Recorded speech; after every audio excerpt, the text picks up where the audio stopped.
Imagine you're driving down the highway in your brand new electric vehicle.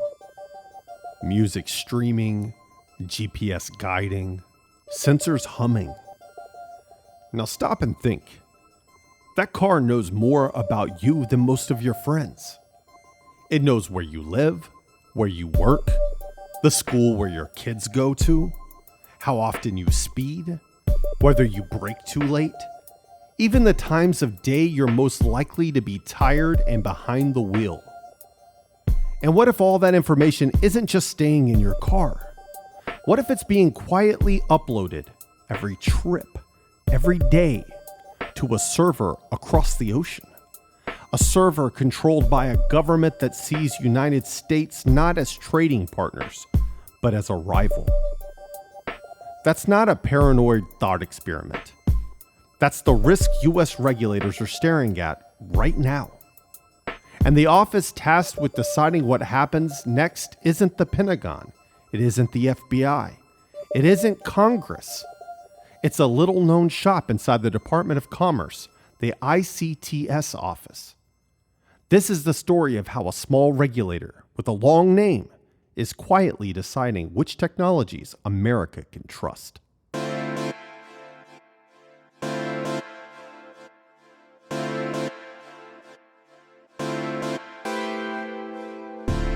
Hey everybody, welcome to Midweek Sitrep, your bi-weekly briefing on what's happening in the world of national security. My name is Jerry Fowler, and I'm your host. Every other week, I give you the context you need to see what's really going on so you can stay mission-focused. Today's briefing is on the ICTS, the Information and Communications Technology and Services Office.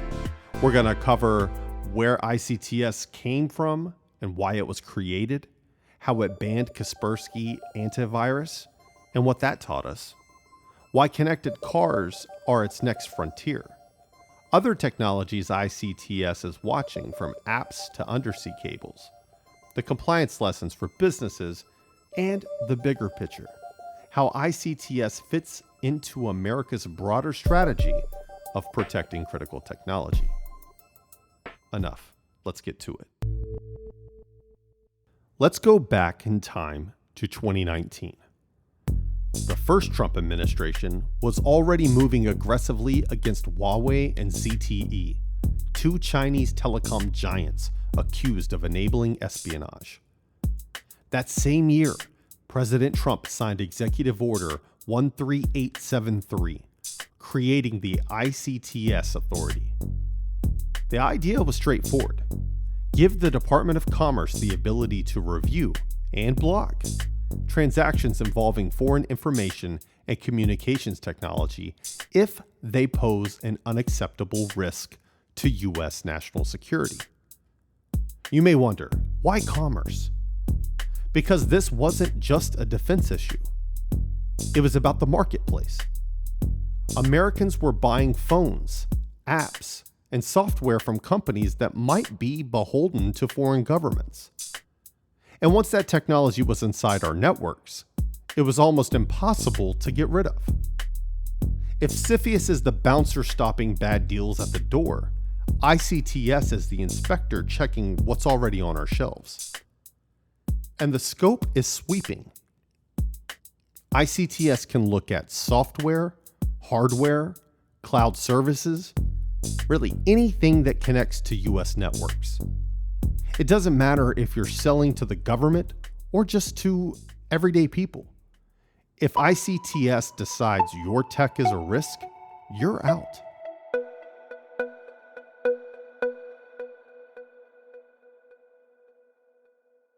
Now, creating a new authority on paper is one thing.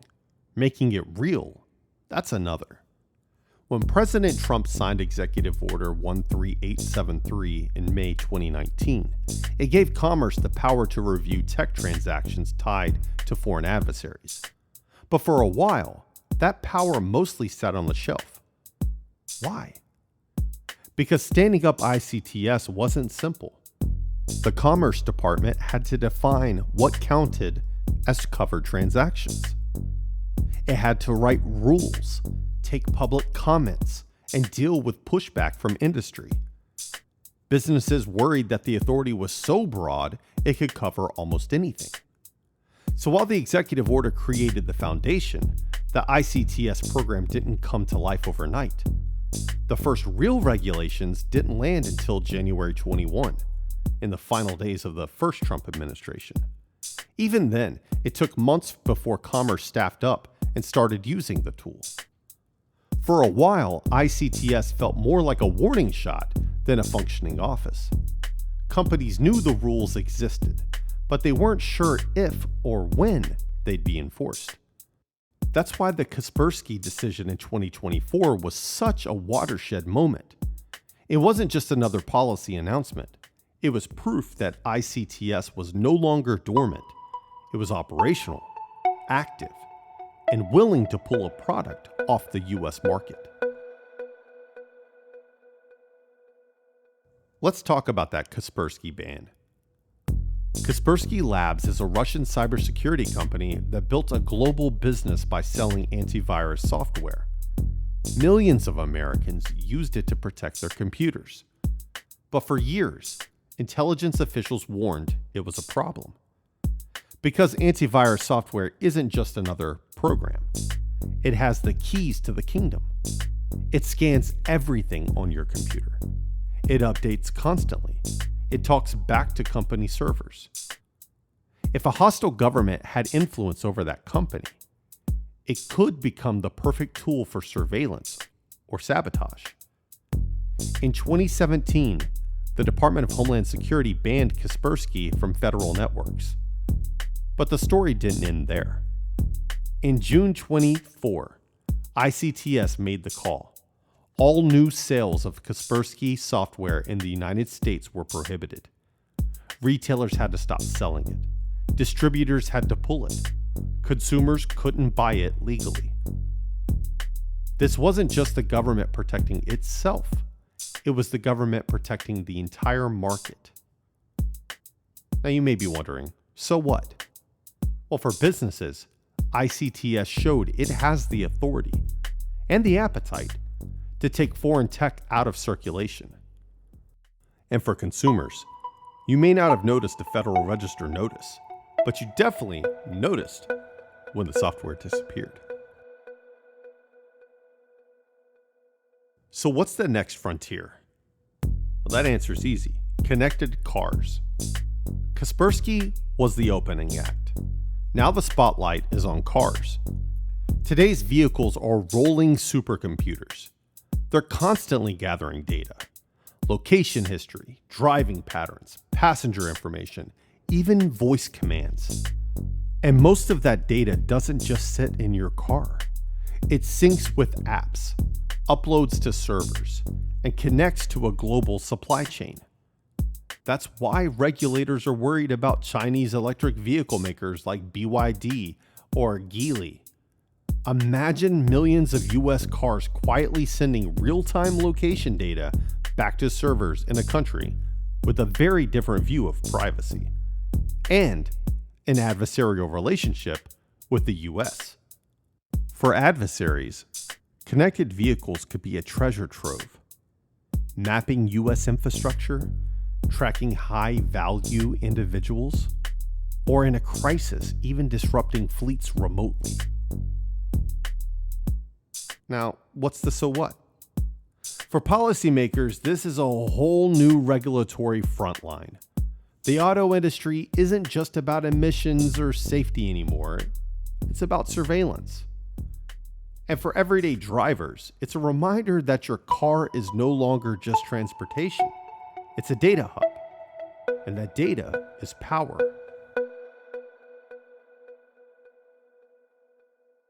So let's look beyond cars and look to apps, clouds, and cables.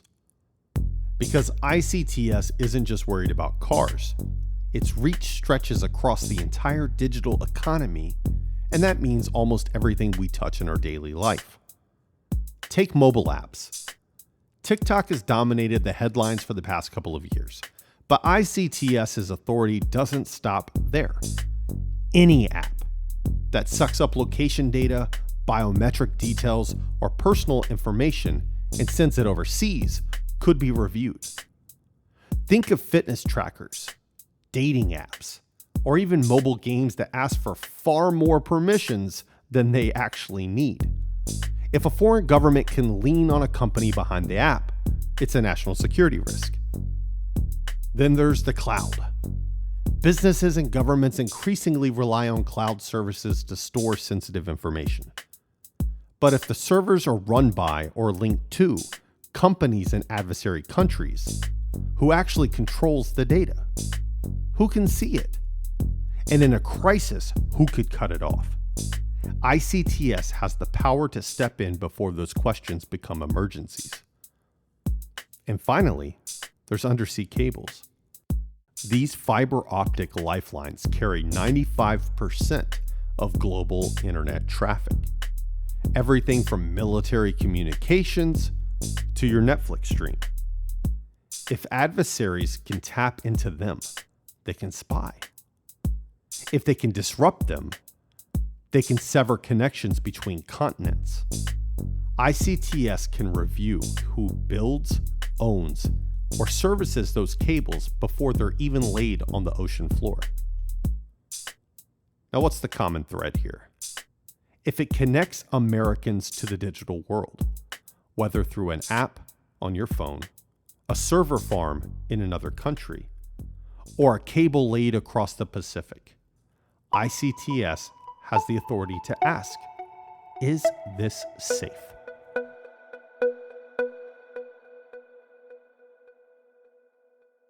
For business and compliance professionals, ICTS may not be top of mind, but it should be. Think of it as the quiet cousin of CFIUS, not always in the headlines, but with the power to reshape your market access overnight. Here are 3 big lessons. First, expect ICTS reviews. If your product touches connectivity, like apps, cloud services, cars, or hardware, assume it's within ICTS's line of sight. Build this into your risk assessments as you would sanctions, export controls, or CFIUS. 2, map your exposure. Don't wait for the Department of Commerce to tell you you've got a problem. Audit your supply chains now. If you're sourcing software, chips, or services from companies with ties to China, Russia, or other adversarial states, you're carrying ICTS risk. And third, plan for sudden change. ICTS bans don't come with grace periods. When the Kaspersky decision landed, retailers had to pull products immediately. If that happened to your software vendor, could your company pivot overnight? Contingency planning isn't optional. It's survival. The bottom line here, ICTS isn't just background noise. It's part of a new regulatory landscape. Treat it like CFIUS or OFAC, a permanent fixture of doing business in a world where national security and connectivity are inseparable. Here's the real takeaway. The rise of ICTS shows how much the definition of national security has changed. It's no longer just about aircraft carriers, fighter jets, or cyber weapons. It's about the invisible systems that knit our lives together. Our data, our devices, our networks. ICTS is the referee on that field. It decides which technologies get trusted in the US market and which ones get shown the door. And here's the thing, ICTS doesn't work in secrecy, but it doesn't work in the spotlight either. It operates in that middle space, quiet, technical, often overlooked, which is exactly why people miss it, until a decision lands and suddenly your favorite software, app, or even car is gone. And it's important for me to note, the folks at Commerce have taken their time to build a regulatory program that incorporates lessons learned from CFIUS and other national security regimes. Now, the bigger picture is this. ICTS isn't just a regulator. It's part of a broader strategy to secure America's digital backbone, to make sure that the technologies we depend on every day aren't Trojan horses built somewhere else.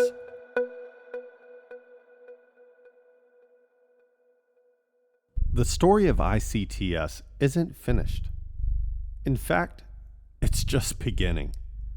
Right now, its decisions are shaping which software you can install, which cars hit US roads, and which networks carry your data. Tomorrow, it could be wearables, medical devices, or that next must-have app. So when the headlines break out about a new ban or a sudden policy shift, remember, it may not be Congress, the Pentagon, or even the White House calling the play. It just might be a little office inside the Department of Commerce with a mandate that touches every American, the ICTS office. Not flashy, not famous, but in a world where everything is connected, it's the regulator of what connects us. That's it for today's Midweek Sitrep. If this episode got you thinking, don't let the conversation stop here. Head over to the Insider Brief on Substack and subscribe. It's where we dig deeper, answer your questions, and preview what's next. We're also on YouTube, where you'll find short clips, interviews, and bonus content. Make sure to subscribe there if you haven't already. And if you want to support the show, go to everythingisnationalsecurity.com and check out our merch. Every shirt and hat helps keep Midweek Sitrep independent and growing. Subscribe, share, and stay sharp. I'm Jerry Fowler, and remember, everything is national security. See you next time. Midweek Sitrep with Jerry Fowler is an independent production of OpScent Media Group, LLC. The information provided in this podcast is for general informational purposes only and does not constitute legal, financial, or professional advice. Listeners should consult with a qualified professional before making any decisions based upon the content discussed. The views and opinions expressed in this podcast are solely those of the host, Jerry Fowler, and any guest, and do not reflect the official policy, position, or endorsement of any current or former employer, client, government agency, military organization, educational institution, or any other entity for which the host, Jerry Fowler, may be affiliated. Mention of a company, product, or service does not constitute an endorsement or recommendation. Any references are provided for informational purposes only. This podcast does not disclose any classified, proprietary, or confidential information. All discussions are based upon publicly available information and personal expertise. Everything's national security. OpScent Media Group, LLC.